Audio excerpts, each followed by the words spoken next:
पूर्व गृह राज्य मंत्री आरपीएन सिंह अपने सरल और सौम्य व्यक्तित्व के लिए जाने जाते हैं। पडरौना के रहने वाले आरपीएन सिंह उत्तर प्रदेश में यूथ कांग्रेस के अध्यक्ष रहे और 1996 में पहली बार विधायक बने। एआईसीसी के सचिव पद की अहम जिम्मेदारियों का भी आपने बखूबी निर्वहन किया। 2009 में आप लोकसभा सदस्य बने और मनमोहन सिंह की कैबिनेट में 4 पोर्टफोलियो मिला। सबसे पहले सड़क परिवहन राज्य मंत्री, फिर पेट्रोलियम राज्य मंत्री, उसके बाद कारपोरेट अफेयर और फिर गृह राज्य मंत्री बने। वर्तमान में आप कांग्रेस के राष्ट्रीय प्रवक्ता हैं। 1 महीने पहले तक भारतीय राजनीति में पिछड़ती हुई दिख रही कांग्रेस को बिहार चुनाव परिणाम से काफी बल मिला है। वहीं दूसरी ओर कांग्रेस के सफाई की राग अलापने वाली बीजेपी की भी चिंताएं बढ़ने लगी हैं। इन्हीं तमाम मुद्दों पर बातचीत करने के लिए हमारे साथ मौजूद हैं कांग्रेस और पूर्वांचल के वरिष्ठ नेता आरपीएन सिंह। दृष्टिकोण प्रोग्राम में आपका स्वागत है। नमस्कार सर, आपसे मेरा पहला सवाल है कि बिहार चुनाव परिणाम आने के बाद कांग्रेस की सोच में कितना फर्क आया है? देखिए, हमारी सोच कभी नहीं बदली। हमारी जो सोच रही है देश के हर नागरिक को साथ ले चलने की, और उस सोच में बदलाव नहीं हुआ। और स्वतंत्रता की लड़ाई कांग्रेस ने लड़ी और आज भी आम गरीब मजदूम लोगों की लड़ाई कांग्रेस पार्टी लड़ते आई है और देश के बारे में हमेशा उन्हें सोचा है। जहाँ तक आपने बिहार की बात करी और भारतीय जनता पार्टी की बात करी, एक साल के अंदर मैं समझ सकता हूँ कोई भी केंद्र सरकार के सपने जनता के बीच में इतने नहीं टूटे होंगे जितने भारतीय जनता पार्टी के टूटे हैं। अगर आप देखें तो एक साल के अंदर दिल्ली का चुनाव हुआ, वहाँ बिल्कुल भारतीय जनता पार्टी का सफाया हुआ। बिहार में आपने देखा, अभी मध्य प्रदेश में लोकसभा का एक ही सीट का चुनाव हुआ था, वहाँ भी कांग्रेस पार्टी जीती। गुजरात के अभी चुनाव हुए थे, वहाँ भी आपने देखा कांग्रेस पार्टी ने बहुत बड़े गेन्स किए।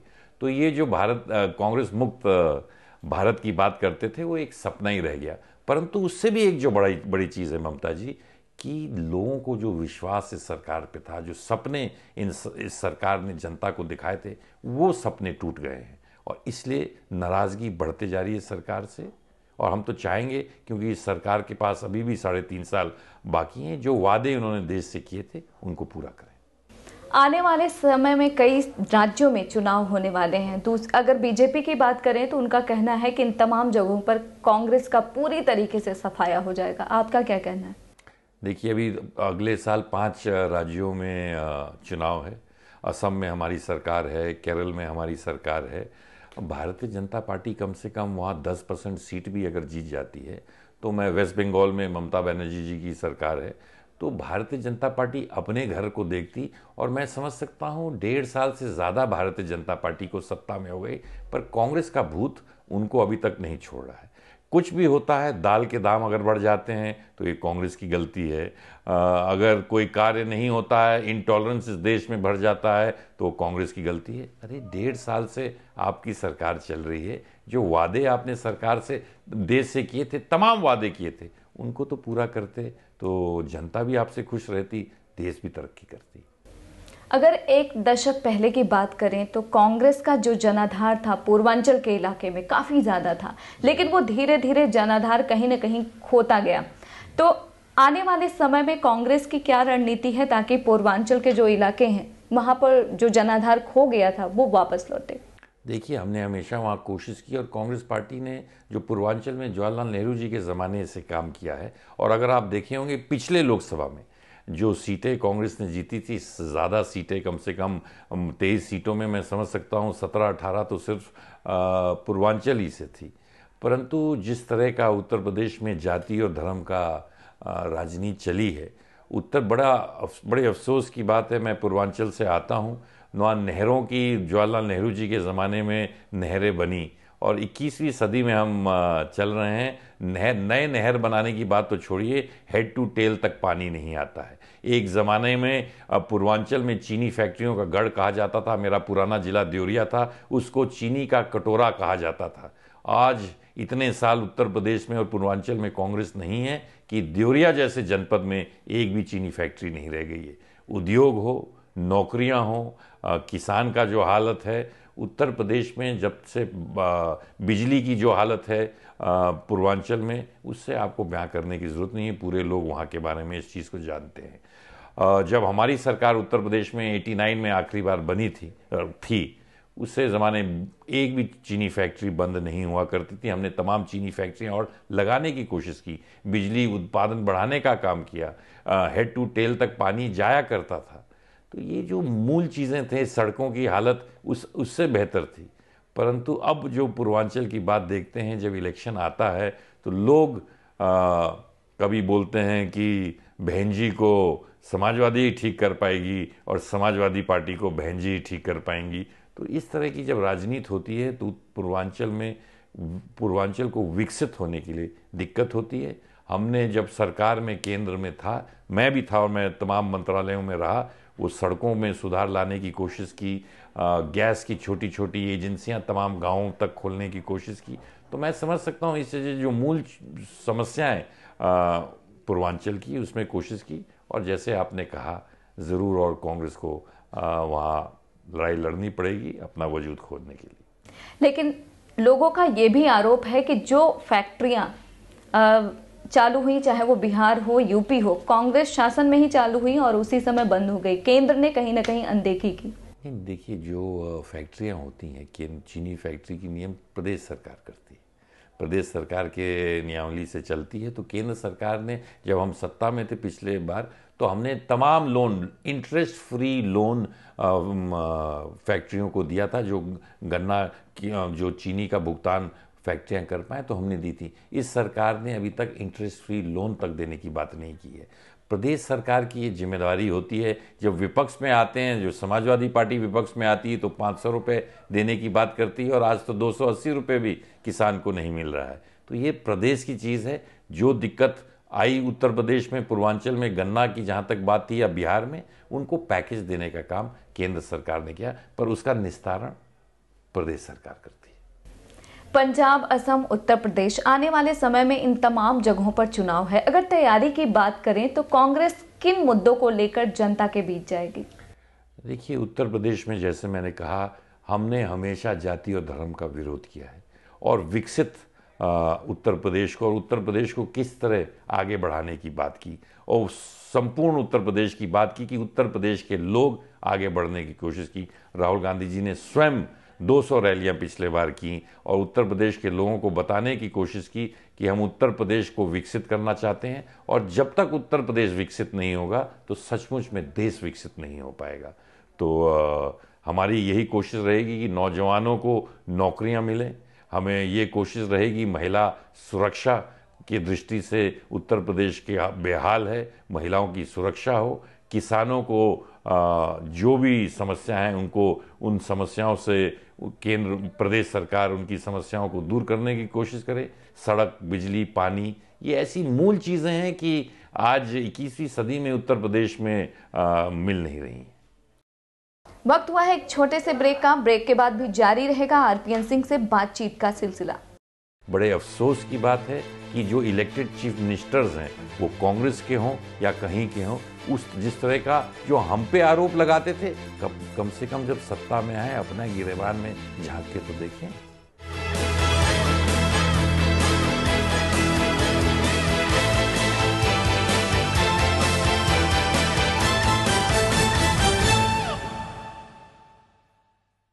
ब्रेक के बाद आपका स्वागत है और हम बात कर रहे हैं आरपीएन सिंह से।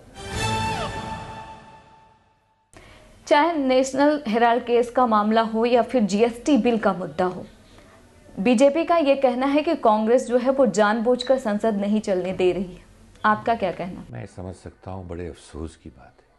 ये भारतीय जनता पार्टी के आज नेता इतने लंबी चौड़ी भाषण दे रहे हैं कि संसद नहीं चलने दे रहे हैं। 3 साल तक इन्हीं सांसदों ने और इन्हीं नेताओं ने इस संसद को नहीं चलने दिया था। जीएसटी बिल 3 साल पहले देश के हित की बात है और उसको हमने लाने की कोशिश की थी। तो प्रधानमंत्री मोदी जी उस समय गुजरात के मुख्यमंत्री थे। 3 साल तक इन्होंने ना लोकसभा चलने दी, ना राज्यसभा चलने दी। आज भी हम कहते हैं कि जीएसटी हम लाना चाहते हैं हमारी, क्योंकि ये तो हमने ही सोच बनाई थी, परंतु 3 उसमें ऐसे कानून, ऐसे अमेंडमेंट्स हैं जो आम आदमी और मध्यम वर्ग के लिए बहुत ही अनिवार्य है। उन 3 चीज़ों का को बदलें और हम अवश्य वो करने के लिए तैयार रहेंगे। हिमाचल प्रदेश और दिल्ली के सीएम के साथ जिस तरीके से उनके कार्यालय में, उनके ऑफिस में छापा पड़ा है सीबीआई का, जिस तरीके से केंद्रीय एजेंसियां जो है वो काम कर रही हैं, आपका उस पर क्या कहना है? देखिए, यही प्रधानमंत्री जी मोदी जी जब विपक्ष में थे, जब मुख्यमंत्री थे, तो सीबीआई के बारे में उन्होंने क्या क्या ट्वीट किया, ये अगर आप उनके ट्वीट स्वयं निकाल के देख सकते हैं। आज कभी भी एक हमारे वीरभद्र सिंह, जिस दिन लड़की की उनकी शादी थी, उस दिन गिरफ्तार करके रेड करने की बात सीबीआई करती है। वघेला साहब गुजरात में हमने मुद्दा उठाया तो उनके पीछे सीबीआई लगा दिया गया। तो ये तानाशाह का एक स्वरूप ये सरकार दिखा रही है। बड़े अफसोस की बात है कि जो इलेक्टेड चीफ मिनिस्टर्स हैं वो कांग्रेस के हों या कहीं के हों, उस जिस तरह का जो हम पे आरोप लगाते थे, कम से कम जब सत्ता में आए अपना गिरेबान में झांक के तो देखें। क्योंकि जब कांग्रेस सत्ता में थी तो कांग्रेस पर भी इस तरह के आरोप लगते रहे। किसी चीफ मिनिस्टर पे रेड नहीं किया, हमने किसी की चीफ मिनिस्टर के यहाँ इस तरह का रेड नहीं किया। अगर भ्रष्टाचार के मामले आए तो जो तौर तरीका था उसको अपनाने का काम अवश्य किया, और अगर कहीं मुद्दे आते हैं उनको छुपाने की बात नहीं की। तत्काल हमने एक्शन लिया, मंत्रियों से इस्तीफा लिया, पार्टी के पदाधिकारियों से इस्तीफा लिया, कार्रवाई की। भारतीय जनता पार्टी के मुख्यमंत्रियों पर इतने आरोप हैं, क्यों नहीं चीफ मिनिस्टर के और दफ्तरों में, वो मध्य प्रदेश के हों, छत्तीसगढ़ के हों, इनके यहाँ सीबीआई जाके रेड क्यों नहीं करती ममता जी? ये मैं जानना चाहता हूँ भारतीय जनता पार्टी से। जिस तरीके से उत्तर प्रदेश में चुनाव होने वाला है, आपकी जो पार्टी है क्या विचार कर रही है कि यूपी में भी गठबंधन किया जाए? क्योंकि गठबंधन फॉर्मूला बिहार में काफी सक्सेस हुआ। देखिए, बिहार जहाँ तक बिहार का मसला था वो अलग परिस्थिति कांग्रेस की बिहार में थी। जहाँ तक कांग्रेस पार्टी का मसला उत्तर प्रदेश में, हम वहाँ 22 सीट 23 सीट लोकसभा में भी जीत चुके हैं। आज के हालात देखते हुए कांग्रेस पार्टी की अभी वरिष्ठ नेताओं की मीटिंग हुई थी, जहाँ हमारे महासचिव भी थे। उस राय में सारे कांग्रेस के वरिष्ठ नेताओं ने यही राय दी थी, कांग्रेस पार्टी को अकेले लड़ना चाहिए। पर ये फैसला तो केंद्र नेतृत्व लेगा, परंतु हमारे लोग कांग्रेस की राय है, उत्तर प्रदेश की नेताओं की राय है, कांग्रेस को अकेले चुनाव लड़ना चाहिए। आप बिहार और उत्तर प्रदेश की सीमा से आते हैं। पहले अगर बिहार की सड़कों की बात करें, कानून व्यवस्था की बात करें, तो बिहार का नाम लेकर लोग मजाक उड़ाते थे वहां की कानून व्यवस्था को लेकर। अब परिस्थितियां विपरीत हैं, आप क्या कहना चाहेंगे? ये सवाल अगर आप समाजवादी पार्टी और बीएसपी के नेताओं से पूछते तो बेहतर होता। वैसे मैं रोड का मंत्री केंद्र में था, और अगर आप गोरखपुर से, अगर पडरौना जहाँ से मैं रहता हूँ, और लखनऊ तक चलेंगी, और तमाम पूर्वांचल में मैंने सड़कें पास की। आज जिस रिंग रोड की बात बनारस में प्रधानमंत्री जी करते हैं, उसका शुरुआत भी मैंने ही की थी। तमाम हाईवे जो बस्ती से लेके अंबेडकर नगर होते हुए बनारस जाती हैं, वो भी हमारे ज़माने में स्वीकृति थी। जितने नेशनल हाईवे जब मैं मंत्री था तो पूर्वांचल में तमाम सड़कें देने की कोशिश की। नेशनल हाईवे जो लखनऊ से लेके बिहार तक जाता है, उस पर अगर आप सफ़र करती, तमाम बाईपास हो, अयोध्या हो, फैज़ाबाद हो, बाराबंकी हो, गोरखपुर हो, तो लोगों को जो नेशनल हाईवे जब हम सत्ता में थे सुविधाएं दी, परंतु स्टेट सड़कें जो थीं उनका हाल क्या है आप मुझसे बेहतर जानते हैं। और मजाक उत्तर प्रदेश में ज़रूर होने लगा है, और मैं तो बॉर्डर से आता हूँ, मेरा घर बिहार से सिर्फ 7 किलोमीटर है। अगर अभी की बात करें, नेपाल और भारत के जो रिश्ते हैं वो लगातार बिगड़ते जा रहे हैं। एक तरीके से बीच में खटास बढ़ती जा रही है, रिश्ते सुधरने के बजाय और भी खराब हो रहे हैं। इस पर आप लोगों की क्या राय है? बिल्कुल आपने सही कहा। देखिए, जब प्रधानमंत्री जी विदेश के दौरे जाते हैं, टेलीविज़न पे हम देखते हैं, आप देखती हैं कि तमाम भाषण होते हैं जो हमारे देश के लोग वहाँ जाके रहते हैं, परंतु इन दौरों से ज़्यादा समय प्रधानमंत्री जी विदेश रहना चाहते हैं, तो कम से कम देश में कुछ नहीं हो रहा था, तो हम समझे कम से कम कुछ नीतियां और कुछ रिश्ते हमारे विदेश से बढ़ रहे होंगे। परंतु पाकिस्तान से हमारा क्या, किस तरह का स्वभाव रहा है, 56 इंच छाती की बात तो प्रधानमंत्री जी ने अवश्य की थी, पर क्या रिश्ता है? जैसा पाकिस्तान चाह रहा है वैसे हम उनके पिछलग्गू बनकर कार्य कर रहे हैं। नेपाल में प्रधानमंत्री जी गए थे, बड़ा उनका स्वागत हुआ था, परंतु मैं समझ सकता हूँ इतिहास में भारत और नेपाल में जो खटास इस समय है आज तक नहीं। तो इनके जो विदेश नीति है सरकार की, वो क्या है कि देश के जो पड़ोसी हैं, इतनी खटास तो कभी हुई नहीं, तो इनकी विदेश नीति भी देश को देखने को मिल रही है। मिलते हैं एक और छोटे से ब्रेक के बाद। हुर्रियत के बारे में उन्होंने पहले कहा, आज खुद हुर्रियत जाके पाकिस्तान के राजदूत से मिल लेता है, सरकार कुछ नहीं कहती है। तो हमने कहा कि हम तो वार्ता करते थे हिंदुस्तान को देख के, ये तो पाकिस्तान जैसा चाहता है वैसा करना चाहती हैं।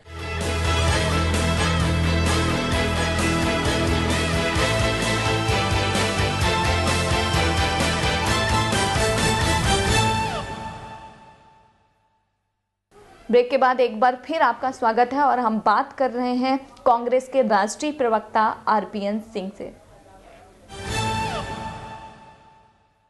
एक तरफ बीजेपी कहती है, सरकार कहती है कि जब तक हमारे जवान जो है वो गोली खाते रहेंगे तब तक पाकिस्तान के साथ मैच नहीं होगा। लेकिन अगर पिछले कुछ दिनों की बात करें तो बैंकॉक में एनएसए लेवल की वार्ता होती है, हमारी विदेश मंत्री जो सुषमा स्वराज हैं वो पाकिस्तान जाती हैं, और ये भी है कि आने वाले समय में मोदी जी भी पाकिस्तान जा सकते हैं, इस तरीके की खबर है। देखिए, जब विपक्ष में भारतीय जनता पार्टी थी, जिन जिन चीज़ों पर उन्होंने भाषण दिया जनता के बीच में, सीधे उसका उल्टा कर रहे हैं। कांग्रेस पार्टी इस विचारधारा की है कि पड़ोसियों से बातचीत जारी रहनी चाहिए। जब हमने बातचीत करी तो यही प्रधानमंत्री जी ने ट्वीट किया था कि बिरयानी खाने हमारे विदेश मंत्री जा रहे हैं। अब तो सुषमा स्वराज जी जा रही हैं। जैसे कि आपने कहा कि तमाम हमारे सैनिक और नागरिक बॉर्डर पे उनकी रोज हत्या की जा रही है, शहीद हो रहे हैं हमारे सैनिक, परंतु अब बातचीत करने की बात पे आ गए। हम जब बातचीत करते थे तो बोलते थे इन्होंने सर झुका दिया पाकिस्तान के सामने, अब तो ये सर नहीं तो लेट गए हैं पाकिस्तान के सामने। कहाँ गया 56 इंच का सीना?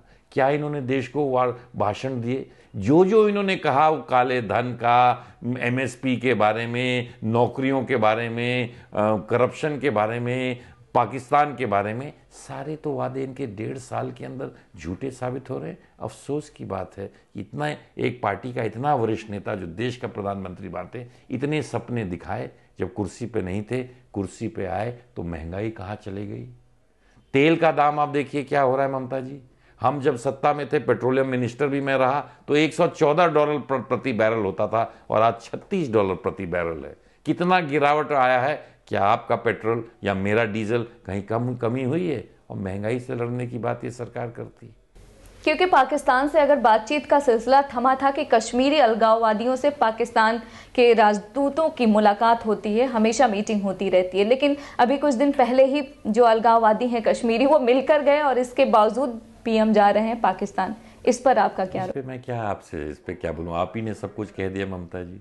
हुर्रियत के बारे में उन्होंने पहले कहा, आज खुद हुर्रियत जाके पाकिस्तान के राजदूत से मिल लेता है, सरकार कुछ नहीं कहती है। तो हमने कहा कि हम तो वार्ता करते थे हिंदुस्तान को देख के, ये तो पाकिस्तान जैसा चाहता है वैसा करना चाहती हैं। तो वही मैंने कहा कि अब मैं क्या कहूँ, सब कुछ तो आप ही ने कह दिया है। संसद सत्र नहीं चल रहा है, इस मुद्दे पर मोदी जी का कहना है कि गरीबों के हित में कई ऐसे बिल हैं जो पास होने हैं, लेकिन कांग्रेस उसे पास नहीं होने दे रही है। वो इंश्योरेंस बिल हो, तमाम बिल जो इस 15 महीनों में पास हुए हैं ममता जी, केंद्र की सरकार ने पास किए हैं। हम आज भी तमाम बिल पास करवा रहे हैं और करवाते रहेंगे। आज तमाम ऐसे बिल हैं जो हम पास करवाएंगे, और गुलाम नबी आज़ाद साहब ने स्वयं कहा है SC ST का जो बिल है उसको भी हम इसी सत्र में पास करवाएंगे। परंतु तानाशाह के तरह अगर आप काम करेंगे, पार्लियामेंट का मतलब क्या है, संसद का क्या मतलब है, वो प्रजातंत्र का मंदिर है। अगर आप तानाशाही के साथ किसी चीज़ को करना चाहेंगे, स्वयं भ्रष्टाचार करेंगे और करेंगे जो मैं चाहूँगा वही हुआ। आपने देखा कि लैंड एक्विजिशन बिल में क्या हुआ, ज़मीन अधिग्रहण के बिल में क्या हुआ। पहले ये तानाशाही करते रहे, जब किसान और कांग्रेस पार्टी सड़क पे आई तो इनको वापस जाना पड़ा। हम कोई बिल नहीं रोकना चाहते, ये सारे बिल जो लागू करना चाहते हैं, इन्हीं की वजह से 3 साल तक नहीं लागू हो पाएंगे। तो कम से कम देश के सामने तो सच्चाई रखें। जीएसटी बिल के मुद्दे पर आपकी जो सहयोगी पार्टी है जेडीयू, वो बीजेपी के साथ है। इसके अलावा सरकार कोशिश कर रही है जो छोटी पार्टियां हैं वो भी इस मुद्दे पर उनके साथ आ जाएं। ऐसे में कांग्रेस जो 3 संशोधनों की बात कर रही थी, उसका क्या होगा? अगर आप 3 संशोधनों की बात करें, उसमें आप जाएं, अरविंद सुब्रमण्यम जो इस सरकार के इकोनॉमिक एडवाइज़र हैं, उन्होंने इनको एक पैनल उन्होंने बनाया था। उन्होंने भी माना है कि जो 3 अमेंडमेंट्स कांग्रेस पार्टी मान रही है वो सही है। तो जो एक्सपर्ट्स उन्हीं के सरकार के मानते हैं कि ये 3 अमेंडमेंट सही हैं, तो इसको लागू करने के लिए, क्योंकि आम आदमी को फ़ायदा पहुंचाती है, मध्यम वर्ग को फ़ायदा पहुंचाती है, अमीरों को फ़ायदा नहीं पहुंचाती है, इसलिए इस कानून को बदल देना चाहिए। हम जीएसटी के हम तो 4 साल पहले इसको लागू करना चाहते थे। क्या हुआ, क्यों नहीं उन्होंने लागू होने दिया, ये अगर प्रधानमंत्री जी देश को बता देते तो बेहतर होता। सर, आखिर में आपसे मेरा एक सवाल है कि पूर्वांचल और देश के विकास को लेकर आपका अपना दृष्टिकोण क्या है? देखिए, अफसोस की बात है, पूर्वांचल में कितने गौरवशाली इतिहास हमारा रहा है, और वहाँ के नौजवान जो पढ़ लिख के जो भी शिक्षा उनको वहाँ ग्रहण होती है, देश में नाम करने का काम करते हैं। अफसोस ये है कि उनको मौका पूरा पूर्वांचल में नहीं मिलता है। हम चाहता नहीं कि पूर्वांचल में इंफ्रास्ट्रक्चर जो बा पूरा होए के चाहिए, बिजली होए के चाहिए, सड़क होए के चाहिए, स्कूल होए के चाहिए, विश्वविद्यालय होए के चाहिए। काहे कि अच्छा शिक्षा जब तक हमारे नौजवान साथी पूर्वांचल से नहीं ग्रहण करेंगे, और कम से कम सड़क, ट्रेन, एयरपोर्ट पूर्वांचल में बने के चाहिए। इंफ्रास्ट्रक्चर पूरा पश्चिम में तो बन गए बा, पूर्वांचल है सब चीज़ से कटल बा। ट्रेनवा और चले के चाहिए, फैक्ट्री वहाँ आए के चाहिए कि सारा लोगवा पूर्वांचल से पंजाब और कर्नाटक जाई कमाए, काहे नहीं यूपी में और पूर्वांचल में कमा सकेला। तो इस सब के लिए सारे पार्टी जितना बाणी जा उस सब के मिलकर पूर्वांचल के विकसित करे बहुत जरूरी बा। मौका हमके मिली, अवश्य कर लीजिए। आपने हमें समय दिया, उसके लिए आपका बहुत बहुत शुक्रिया। धन्यवाद। कुछ समय पहले के राजनीतिक घटनाओं को देखें तो ऐसा लगता है कि बीजेपी सरकार पर लोगों का भरोसा कुछ कम हुआ है, लेकिन दूसरी तरफ कांग्रेस इस मौके का कितना फायदा उठा पाती है, ये तो समय ही बताएगा। फिलहाल आप हमें और हमारी टीम को दीजिए इजाजत और देखते रहिए महुआ टीवी।